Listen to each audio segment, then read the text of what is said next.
Hello, and welcome to Outer Spaces, a podcast dedicated to empowering designers and contractors in the outdoor living space. Through this show, I hope to create a powerful resource for you, someone who is trying to grow their company but might not have all the tools and processes to do so.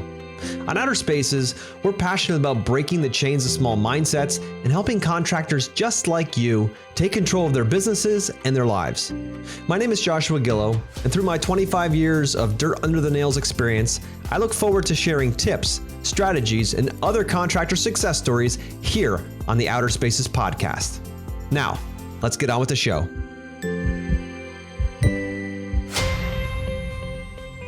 Hello, everybody out there. This is Joshua Gillow with the Outer Spaces podcast, brought to you by Yes Express. Welcome back. Today we have a guest on, Josh Zolan. He's been on the show before. I wanted to bring him back and see where he's, what he's done, what he's doing. And I hear some stuff before we hit play that he's still killing it out there. So I want to share that with you and want to get raw and real today with him. He's the CEO of Windy City Equipment Service. He is in the Arizona market. I know it's a big state, but I think it's more Phoenix, right, Josh? Yeah, that's correct. Correct. In 2014, he started about 1.2 million in sales, and last year he hit 10 million. It's fucking amazing. So, man, I can't wait to hear about how he's growing and the pressures he's dealing with now as the company grows and the insanity that comes with all of that stuff. He also has a book, Blue is the New White, and I'm sure we'll dig into that a little bit more here in the podcast. So, Josh, welcome. Man, thanks for having me back, actually. But thanks again. This is great. I can't wait to get into it with you. Yeah, absolutely, dude. And this Outer Spaces is all about being raw and real. As you listeners know, we speak just about everything. We don't censor anything. It is exactly what you get because that's life. And if that doesn't work for you, then you can hit stop right now. So anyway, let's get started out. So I know we spoke last, almost a year ago, right? Yeah. What's changed in the last year besides making a buttload more money? Making a buttload more, keeping a buttload more, because those are two different conversations, my friend. No, you know what? I mean, just like the rest of the world, it's been crazy, right? We had the COVID boom, as you called it, before we hit the record button, and it really is. Everybody's getting back to spending money.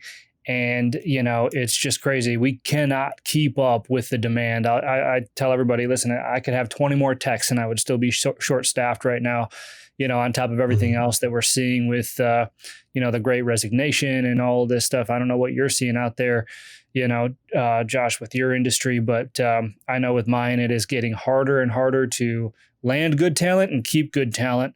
But I mean, on a happier note, like you said, we have been growing leaps and bounds, just trying not to let that shortage of people throttle our growth.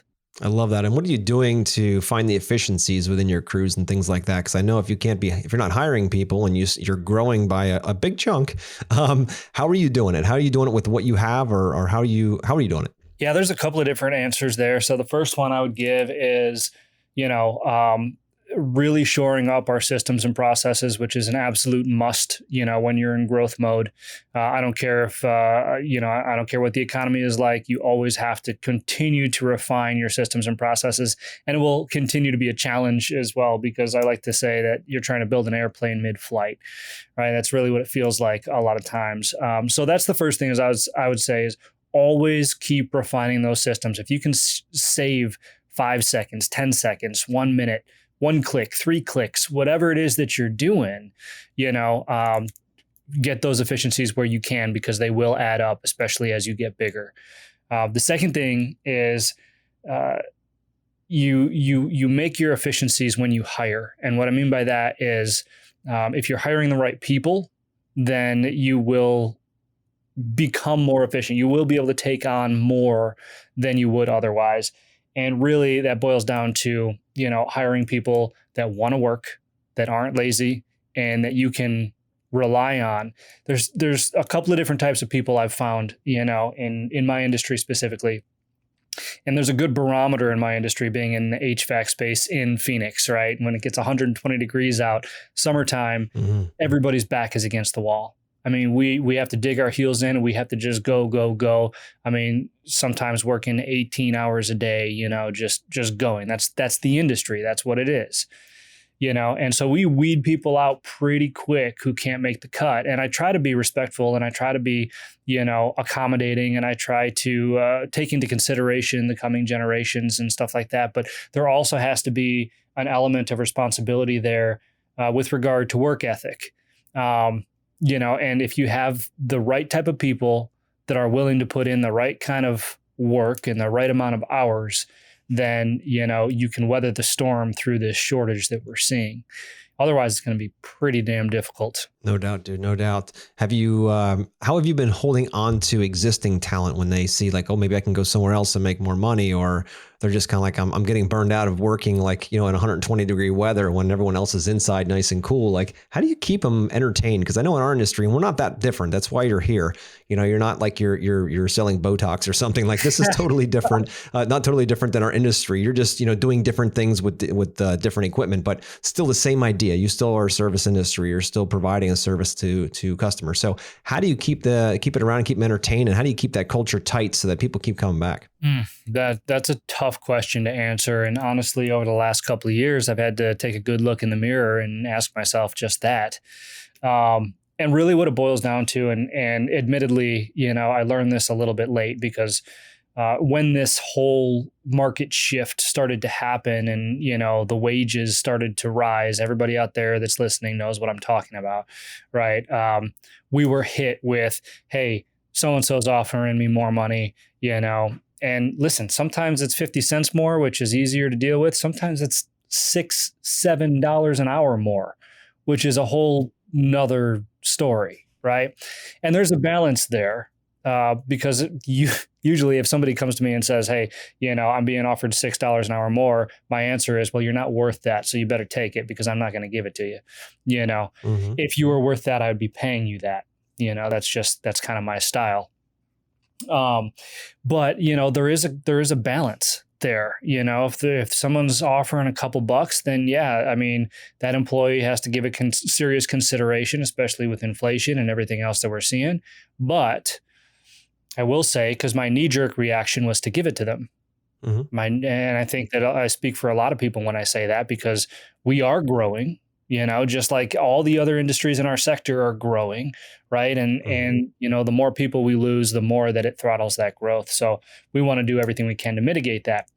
Of course, looking around, that's a short-term solution, right? Because at that point, we become part of the problem. If we raise our wages, then, our neighbor's going to raise their wages, and it's just going to keep doing this. And then who ultimately suffers? It's the customer, right? Because we have to raise our rates.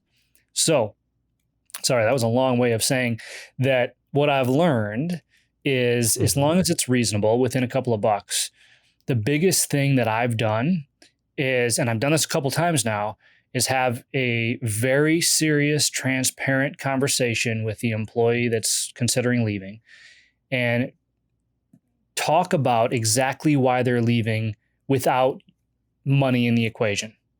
And that's hard to do because, but you gotta force it out of them. And I have. And really what it boils down to is a couple of things. Number one, flexibility. And I'll get to that in a second, but it's really the perception of flexibility that we're talking about here, not flexibility in itself. Or number two, involvement. And this is something that I've just found recently that I've used to retain 3 or 4 of my employees, that were considering leaving for wage increases.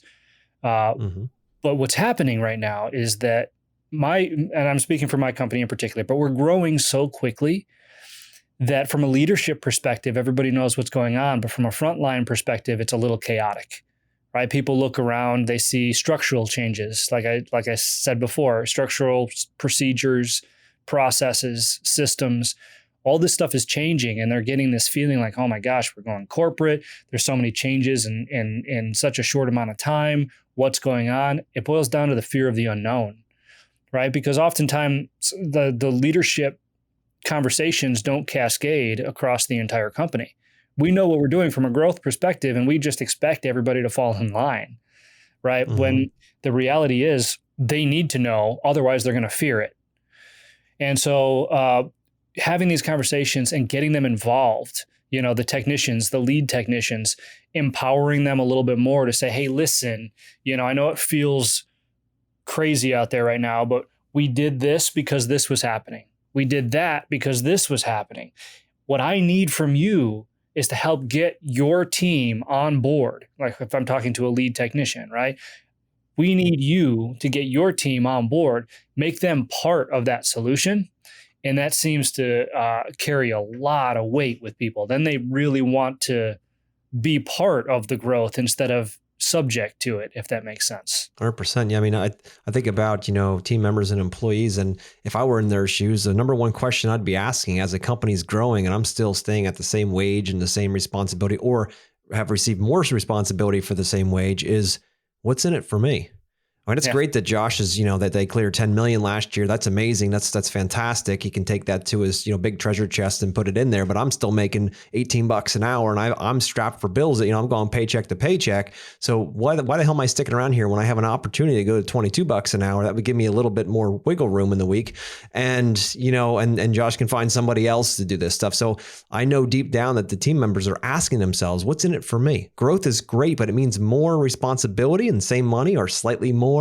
So, that old adage of the king on the hill mentality where, the big owners would sit up on their big mansion and their cars and all that stuff and be like looking down at the peasants working. Like that's the mentality that and I know you don't have this, but some owners have. And that is the absolute wrong fucking way to look at this, because these people that are working for your team members, they have families and all that. If you can help them get to that answer quickly without them burning a lot of calories, when you say I want to grow my company, what's in it for them?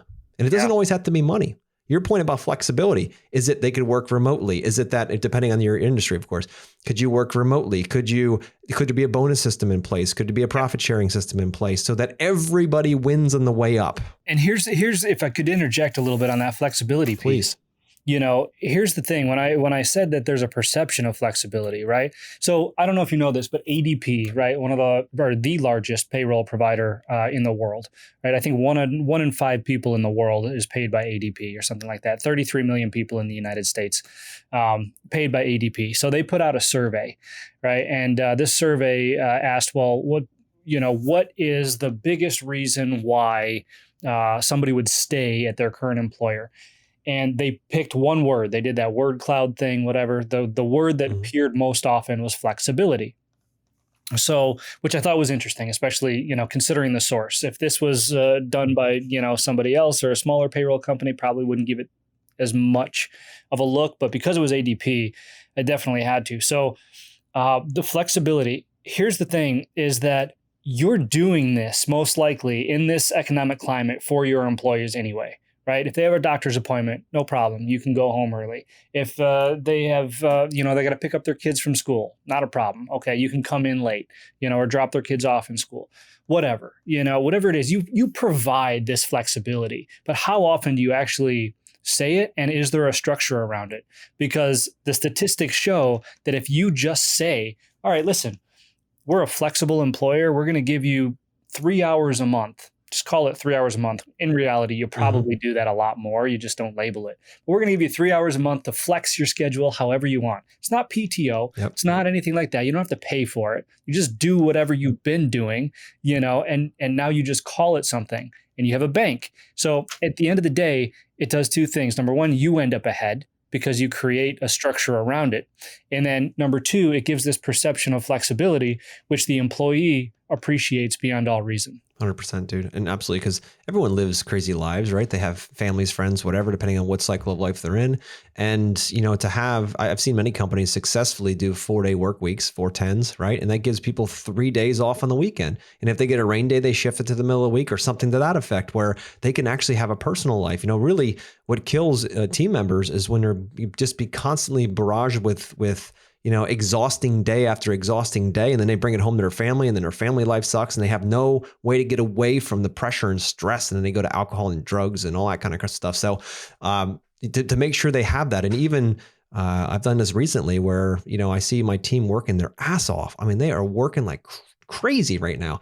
And to say, you know what, guys, each one of you, mental health day in the next 2 weeks, it's non-negotiable. It's not going to go against anything. Take a day, do something for you. You got to do that. You got to throw it in there. You got to just make sure they see that you see that they're giving it their all. Because if not, and you don't pay attention, all you do is run them like a used mule, you're going to end up with people that are just leaving. The mass exodus. They're going to be like, man, I'm not putting new windows in that brand new big house of yours. I'm not interested in that. But if they don't feel, not see or hear, if they don't feel that you care, that means you don't care. So you better make sure you're taking care of those people. There's a lot of truth to that statement, because gone are the days, right, where you go to work to punch to punch in and punch out and go home. Just the perk was, hey, you have a job. It's not like that anymore. Nope. It's not. And these coming generations, they see that, even going back to, millennials, Gen Zs. I mean, they get it. They understand it. And you're going to have to accommodate. There's a phrase out there that I really like. And, my former COO used to say it all the time. It's, do we want to be right or do we want to succeed? Yeah. Because you know what? My personal opinion, and this is the way that I'm built, right, is I will go to work. I will work 16 hours a day. I don't need a pat on the back. I don't need a thank you. I don't need a mental health day. That's just me. That's just the way that I'm built, That's right. But that's not the way that everybody's built. And I can't project, how I can't reasonably expect anybody else to treat my company as if they owned it. Right. That's mine. That's what I bring to the table. And I think that we've got to remind people, because there's plenty of owners out there that are super old school, right? And no, you don't get a day off. That's not how we do things here. You know what I mean?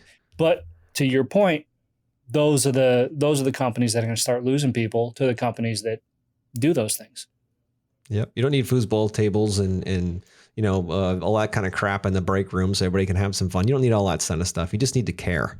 And then your team actually has to feel that. And that's going to be your best bet in these crazy times. And, with recession on the horizon here and interest rates going up and buying style changing. Now, some of the big cities like Phoenix and Atlanta and these bigger towns, bigger cities, they're not going to see as much of the change, if you will, or the pullback as rural Pennsylvania like we are in, or other rural parts of the country. And there's been tons, and I've talked about this before in the podcast, but there's been tons of new companies starting up just to help with the demand needed in our industry, which is amazing. I love entrepreneurship, but if they're not ready to manage, and we talked a little bit off air about this, and I want to hit this one on the head. They're not ready to manage these price increases. They're not ready to manage, all these setbacks with materials that are being delayed and all that kind of stuff. And they're mismanaging that side of the house. They're going to be in for a really rude awakening by the end of the season when they go to look at probably the one time they look at the books and they're like, hey, the accountant, did I make some money this year? And like, nope. Didn't make any money, but you still got to pay taxes. So Josh, tell me a little bit about how you're managing all the craziness with getting materials and price increases, and how are you doing it? Is it incremental? Is it like, fuck it, it's now, this is what we got to do. We just got to switch it up. Like, where are you at with that? Yeah. it's, we're all kind of in this learn as you go situation right now, because this recession that's looming, right. And I'm sure we'll talk a little more about this, but, it's different. This is different than what we saw in 2008, right? This is a different animal. We're seeing inflation just go through the roof, and I mean, geez, from my suppliers, I've gotten probably, I don't know, at pick any given suppliers, 3 to 6 price increases within the last 16 months. Something like that, which is just unheard of. We deal with a lot of commodity stuff, copper and steel and stuff like that. So it's tough to keep up with it. So there's a couple of things, that we've done. Number one is we've tried to get ahead of the curve. We raised our prices last year in September. We went 10% because we thought that was going to be enough. Turns out it wasn't even fucking close, right? It just wasn't. So we're on the horizon of raising our rates again right now, 25%.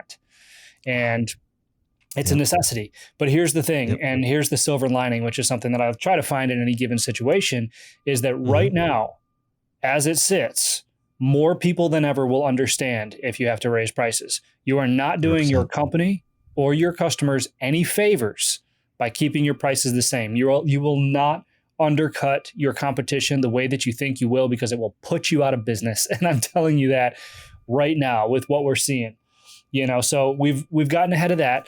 And the other thing is communication, right? And again, it's no surprise to anybody with what's going on right now. If you keep close communication, you don't try to conceal too much. You know, I don't know about you, but we're B2B, right? So my customers are all business people. They understand what's going on really well right now because it's affecting them the same way it's affecting me. And I can use that to my advantage, right? And so when we have these conversations and say, listen, you know, I understand that you've got to raise the price of your pizza another 50 cents, you know, which you haven't done in, 15 years.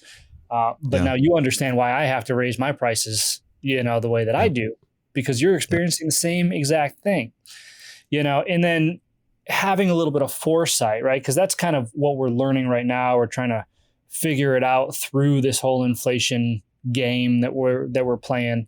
That's all going to deflate eventually, and that's what we have to be prepared for, right? So it's not just, hey, raise your prices and now you've got this big cushion that is going to carry you into the sunset. That's just not how it's going to work, right? I don't know that we're going to drop off like a cliff, but I know that the work is going to drop, and so we have to be prepared in the sense that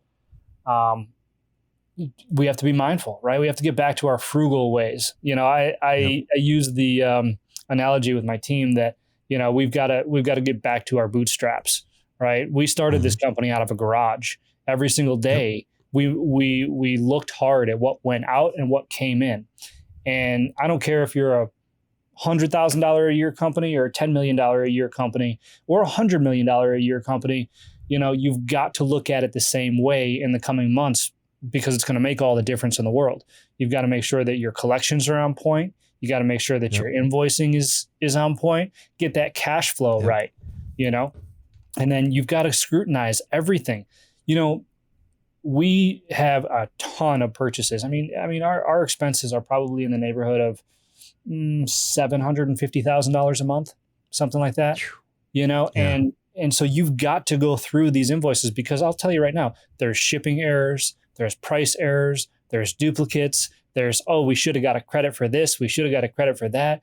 If you're not keeping your eye on this kind of stuff, I'm telling you, it's going to hurt. 100%, dude. 100%. And you couldn't hit that better. I mean, at one point I wanted you to drop your mic, but it's on a stand. So it didn't work. Boom.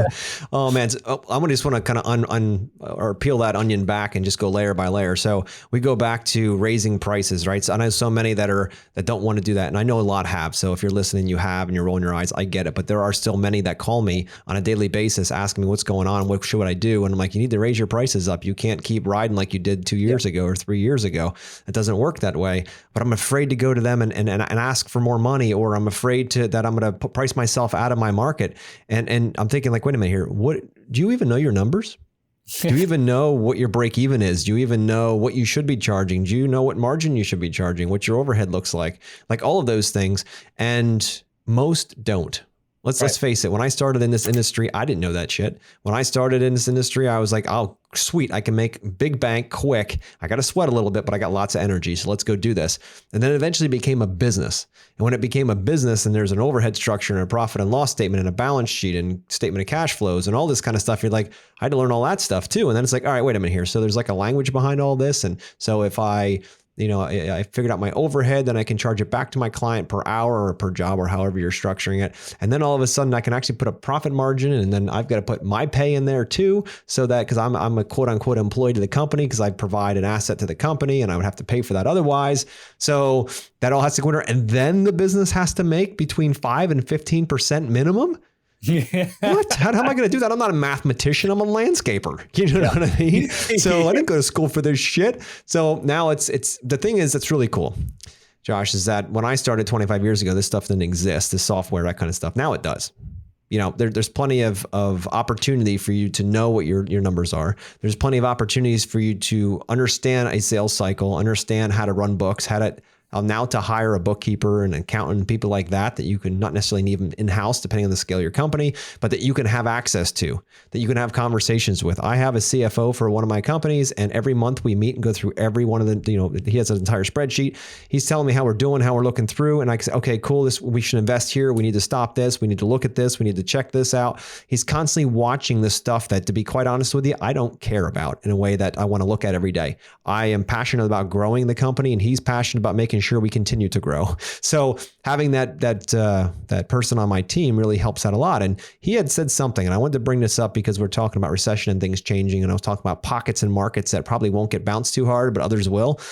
And he had mentioned something I thought was really interesting. He says, people are selling their $2 million houses in California, and they're moving to Atlanta, just using an example, whatever. Another city that is not quite as expensive. You fill in the blank. And they're buying for $500,000 or $600,000. They're buying a bigger house with less taxes, and they have all this money. So they're like, all right, what am I going to do? Well, I'm going to gut the place and make it mine, or I'm going to gut the outdoor living space and make it mine, right? I'm going to just make it the way I want it because I have all this money sitting around. And that is something that is completely different than 07, 08, and 08, 09. Back when I went through it like you did, right? We went through, that was a very different animal. People just stopped spending.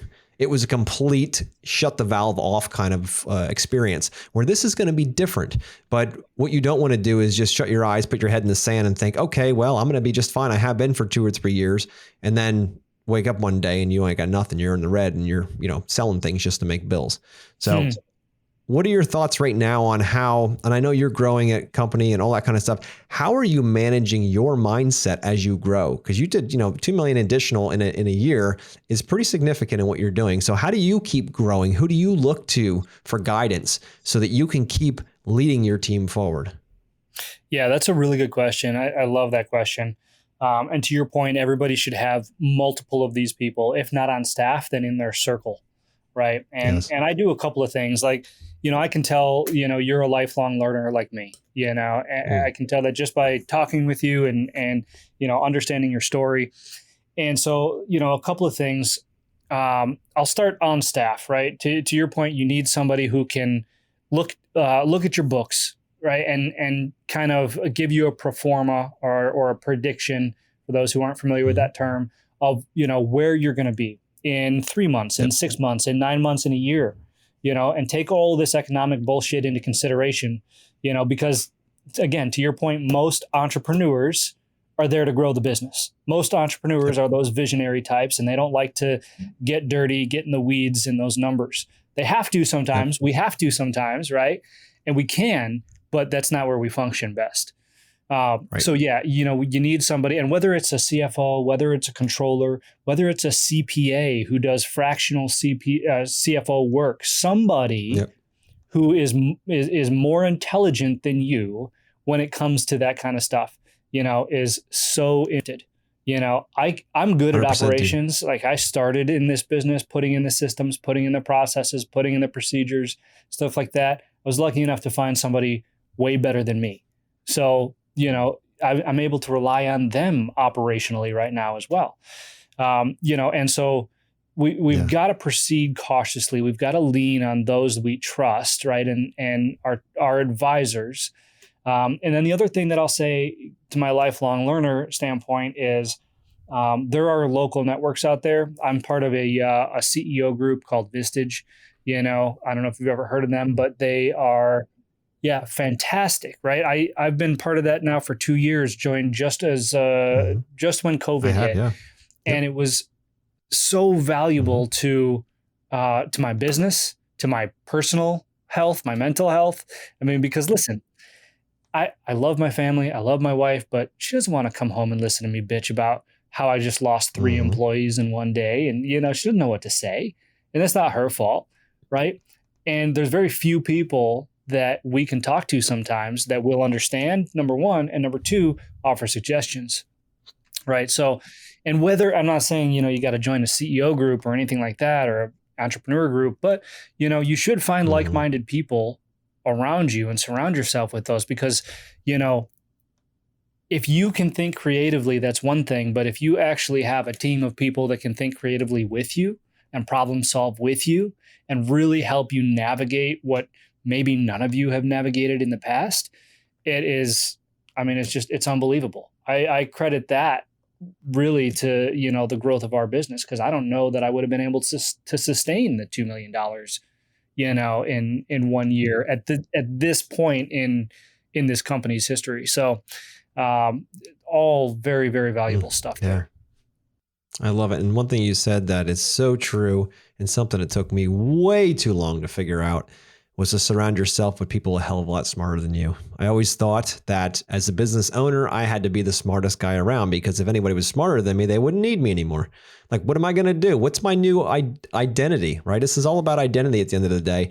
When it was like, all right, well, I'll just backtrack, for the beginning, I was, the designer and the salesperson in original family company, right? And that's what I did. That was me. That was my identity. People asked at a cocktail party, what do you do? I'm a designer. Sounds cool as hell. What do you design? Outdoor living spaces. Oh, that's fucking amazing. Like, tell me about that, right? And so you start becoming this person. You get this kind of ego trip with it.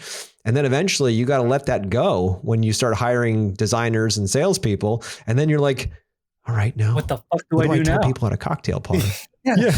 Who the fuck am I? Right? Yeah. It's like, who am I? Like, what do I tell people? And then start, adding in there, different roles and different companies and things like that. And you start thinking like, man, I don't even know what to tell people at all. Elevator pitch. I don't even know if I'm gonna get on an elevator. I think I'm gonna take the steps for the rest of my life. Right? Dude, there's so much truth to that. Yeah.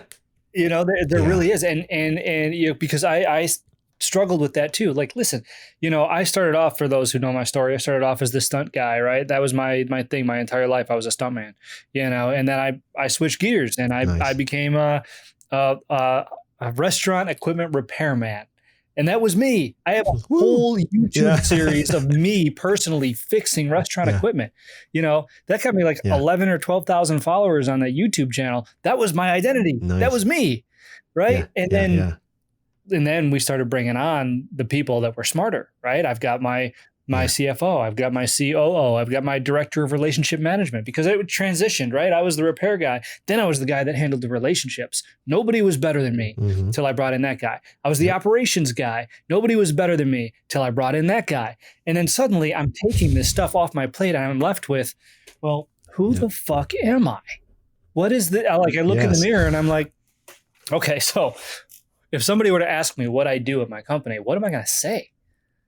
And then finally, you come to terms with that, and you understand that you reach a point in your company where your job, and it's the most important job there is to make the right decisions. Or I'm sorry, I should say make decisions, because they're not always going to be right. Yes. Right. And you have to make the wrong ones in order to get to the right ones sometimes. But making decisions and coaching people, which is kind of where I land today, right? I have an entire regimen that I follow. So this guy that I brought in with the COO, they're smarter than me, and they can do the operational things better than me. But how can I help, right? I know this company better than anybody, and that's and that will never change because I've been part of it for so long. So from that I can kind of coach people. I can take a bird's eye view, right? And I can teach everyone how I want them to represent the company, how I want them to act. And I encourage them to be able to come to me with issues that they have and me help guide them to a solution, right? Not tell them what the solution is, but help guide them there, which I think is the most important aspect. Because ultimately 100%. The strength of a company resides in the people in it.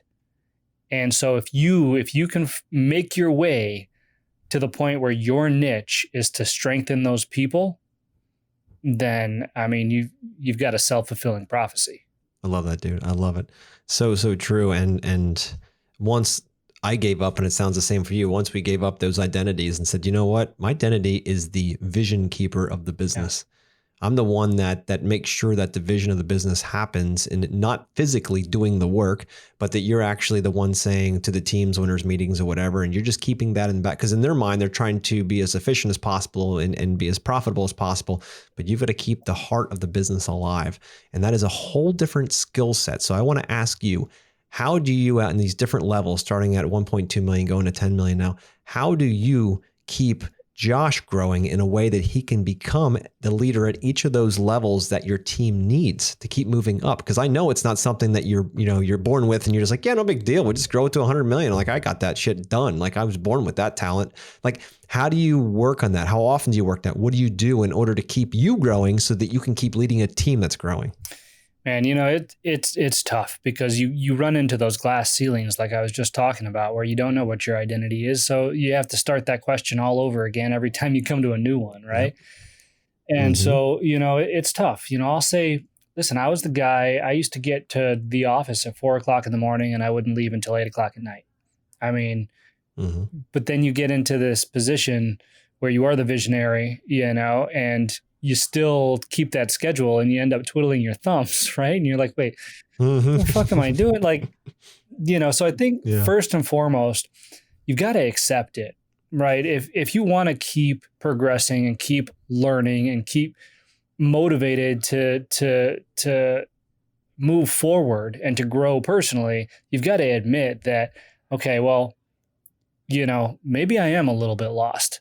Maybe I do need to hone a skill I don't yet have, or double down on something that I do, and then from there, you got to find your rush, right? Where do you get your rush? And, I used to get and it changes, right? I used to get my rush by fixing the equipment. I used to get my rush by, coming up with a new system or a new process. Hey, this is more efficient. Awesome. Super proud of myself. Great. And then it became people. I get my rush when I see somebody, when I know that I gave good advice, right? And I see somebody implement it and grow from it. I think that that's unbelievable. But then I think us as entrepreneurs, we're a little bit gifted in the sense that we can, and sometimes to a fault, see things 10, 20 years down the road, right? And so you always, and you might have heard this before, I don't know where I heard it, but everything you do should be something that your future self thanks you for doing, right?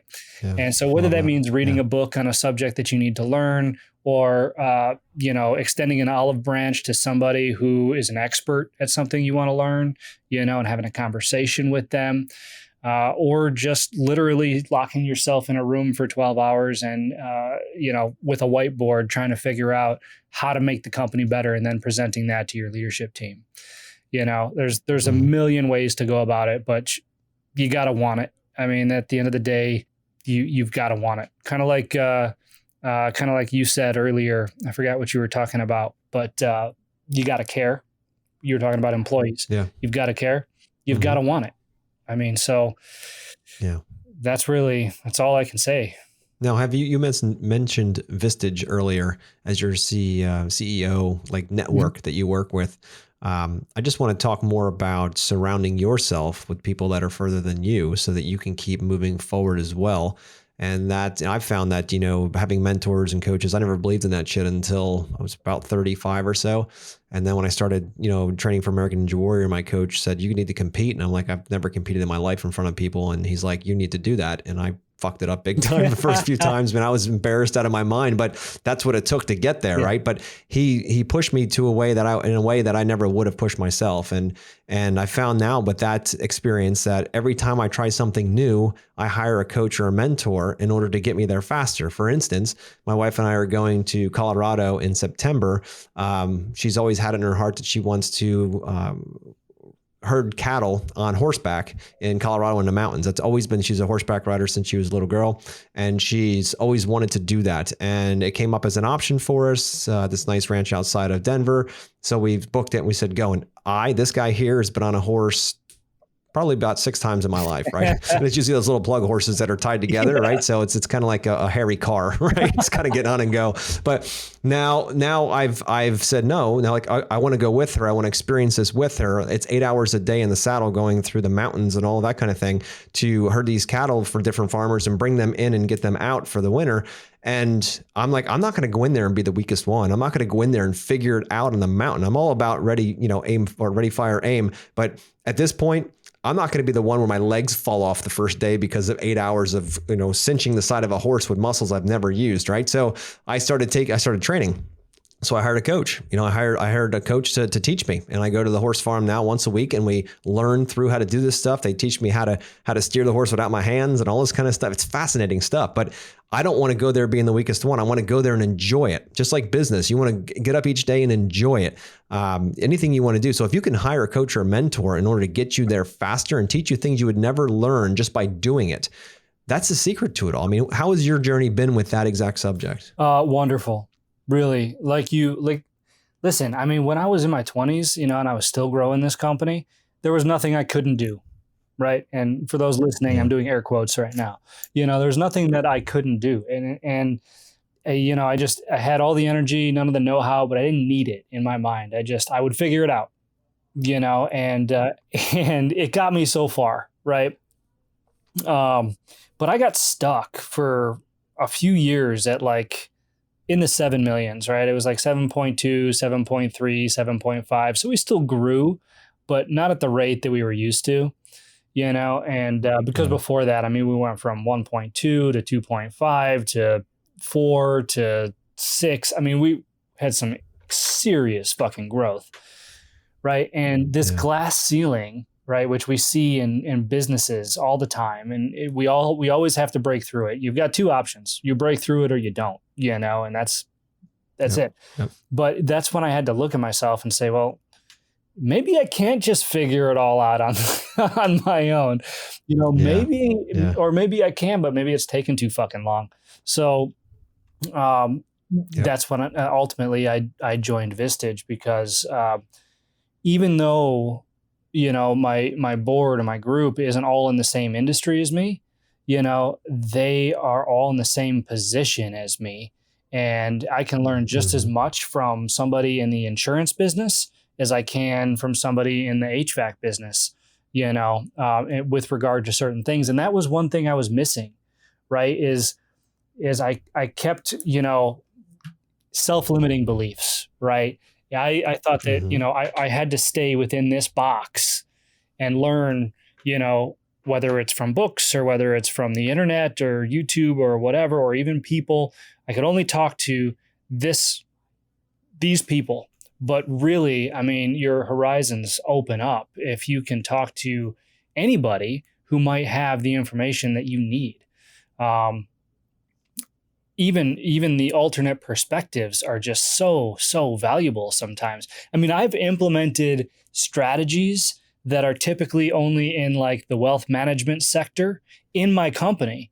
Mm-hmm. And I'm the first one in my industry to do it, because I had these conversations with people in an outside industry, and for no other reason than, oh, well, we've never done it that way.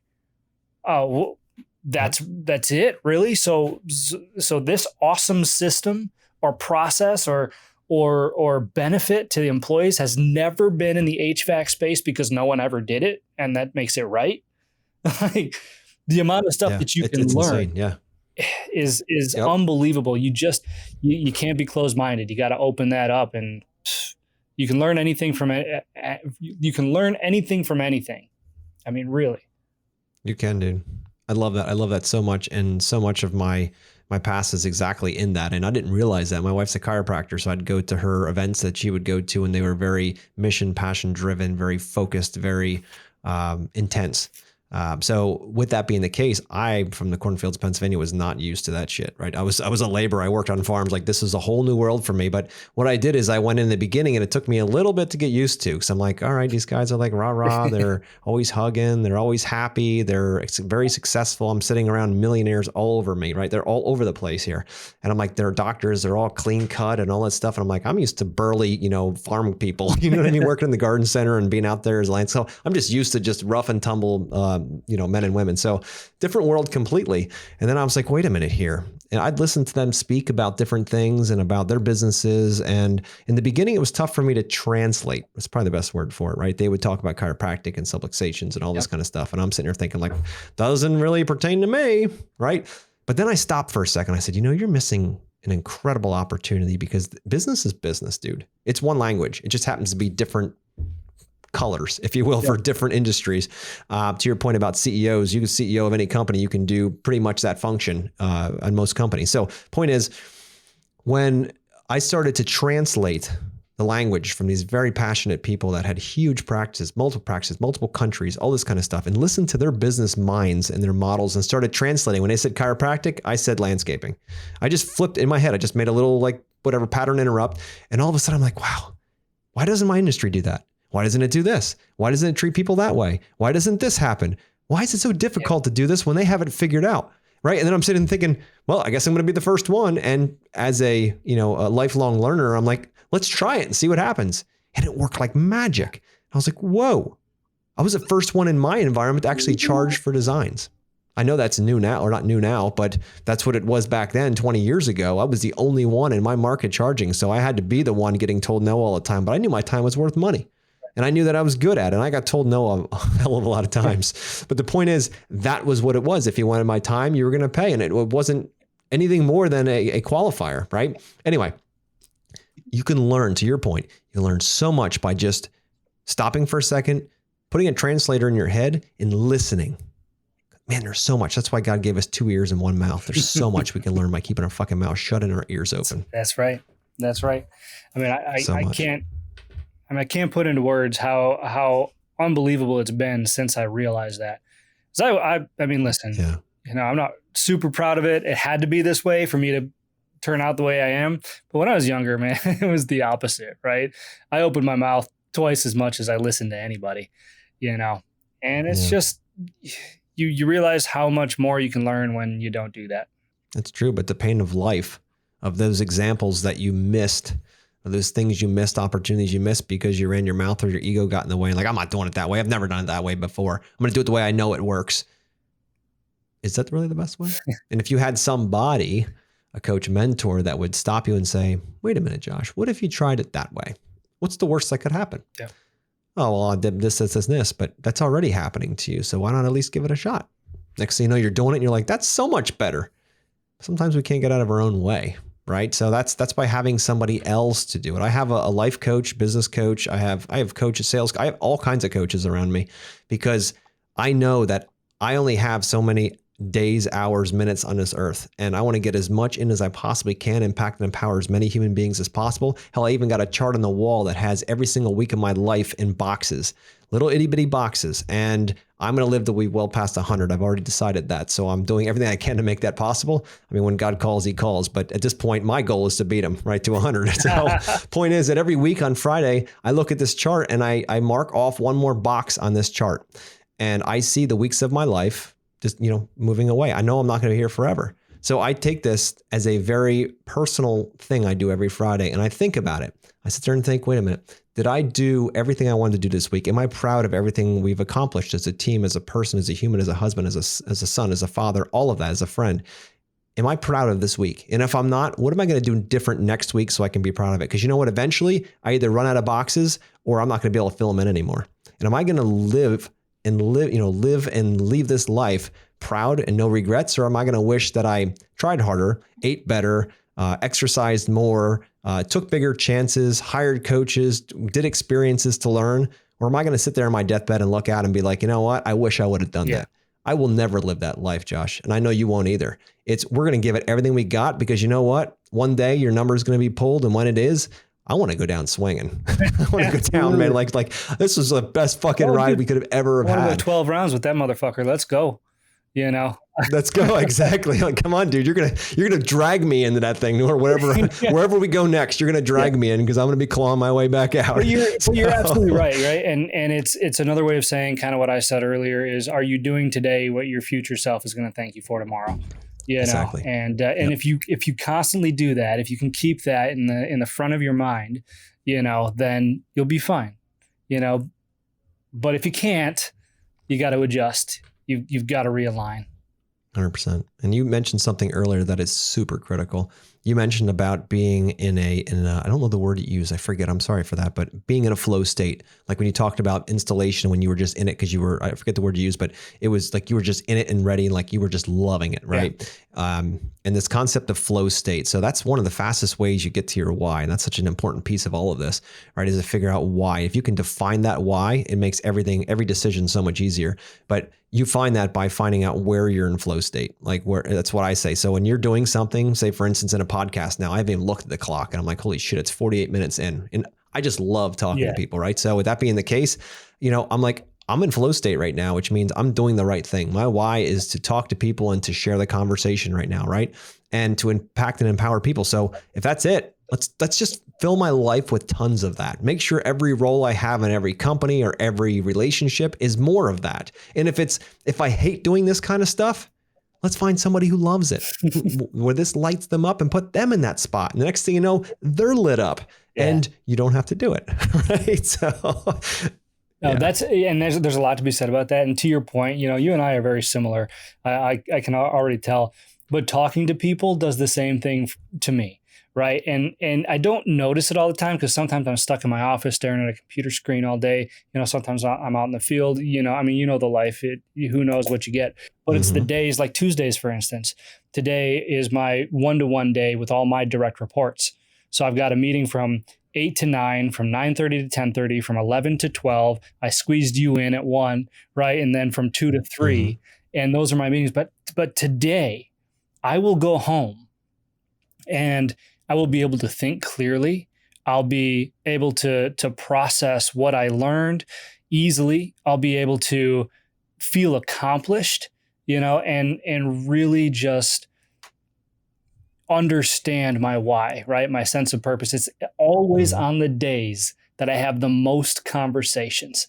And it's different for everyone, right? But it is a fact. And this is something that, through 36 years of life, I didn't realize until probably a year and a half ago that this was the case, but that is, on those days, I'm me to be, to put it simply. And you don't have to try when you're in your flow state. You just are. Yeah. You're present. You're totally thrilled. Everybody that's listening had to have that at some point, even if it's driving your car or reading to your kids or taking a walk or whatever it might be, but where you just lose track of time and you couldn't be more blissfully happy. And that's what life is all about, is finding that. And there's a quote that I've seen so many times, and I'm sure you've seen this before, but it says, there's only two most important days of your life. The first one is when you're born, and the second is when you figure out why. Yeah. The day that I figured out why was the day that all the lights went on. Things became clear. I got rid of things. I added a ton more stuff. I figured out how to be the leader and a father and a husband that my family deserved and that my teams deserve. It all happened when the lights went on, and I realized that. And I hope you people out there listening right now, listeners, are taking this to heart, because it is so, so powerful. Once you know, you can't unsee it at that point, right? But the crazy part, Josh, you tell me if this is like this for you, but it does shift. It does change. Changes.